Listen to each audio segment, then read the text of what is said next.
आपण मैंने जानते कि गंजाम जिले में एमती एक देवीपीठ अच्छी जोटिक आसिले कहीं हेले खाली हाथ में फेरती आ स्थानीय लोक कहवा कथा माँ ये निज भक्त मानू सब विपद रक्षा करते। चलतु भिडटी को आरंभ करवा माँ यही पवित्र पीठ को दर्शन करवा। जो मार महिमा अच्छी बहुत लोग आसुच्च बहुत जगार जाऊँ भिड़ कौ समय आ संक्रांति कार्तिक पूर्णिमा।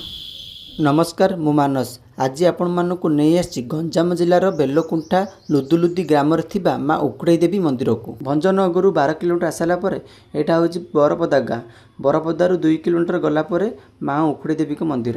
प्रकृतिर सुंदर परिवेश गढ़ी उठी मंदिरटी अति निरा। स्थानीय लोकों कहवा अनुसार माँ एठी अत्यंत जाग्रत। एठिकार शांत परिवेश जेकोसी श्रद्धालु को भक्ति भाव में विभोर कर दिए। माँ को दर्शन कले एक अपूर्व शांति मिलता है। वर्ष सारा एठी विभिन्न प्रकार पर्व पूजा पालन कराई हेले संक्रांति और माँ को पर्व दिन मानक भक्त मानकर बहुत भीड़ जमी थाए।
जेजपा मूल आम पूजा करी आसुचु एबे आम बापा मन काल हेले आम पिला माने सब पूजा करी चलु। मार महिमा अच्छी बहुत लोग आसुच्च बहुत जगार जाऊँ भिड़ कौ समय आ संक्रांति कार्तिक पूर्णिमा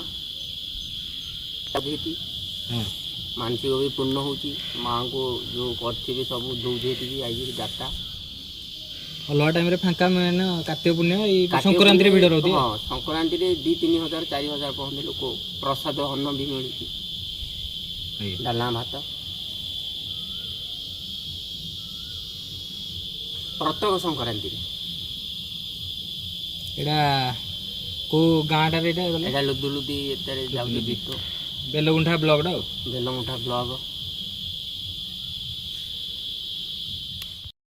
ओ तेतिया जुग हो गला माने आम मने भी जन्म ही नहीं माने पूर्व से पूर्व अमल पूजा कर पूजा पीढ़ी पर पीढ़ी करी आसुंदी। हां हां तापर चल जी आउ कोन अछि लोक एते पूजा नै आमे भी आला चल आइए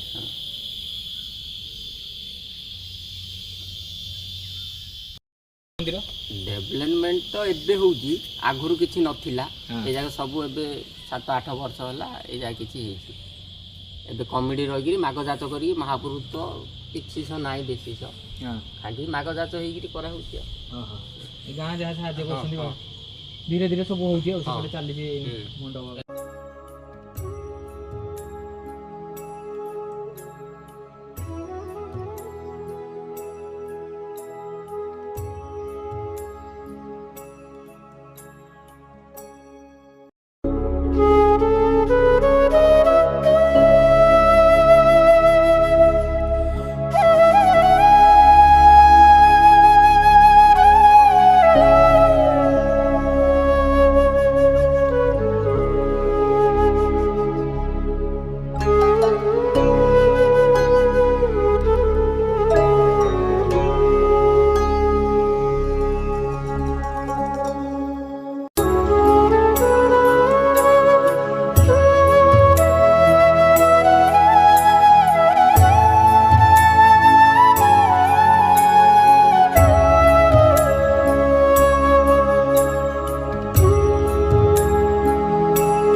दर्शन कर सारू बुलाबुली सरला ए चल तौक जा।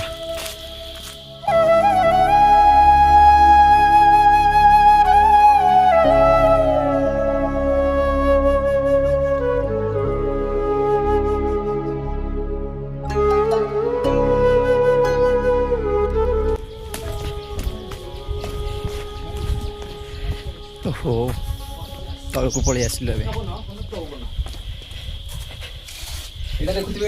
ओडिशार एही लोक संस्कृति और आध्यात्मिक परंपरा को आमे आपण पाखु आनिबाक चेष्टा करिछु।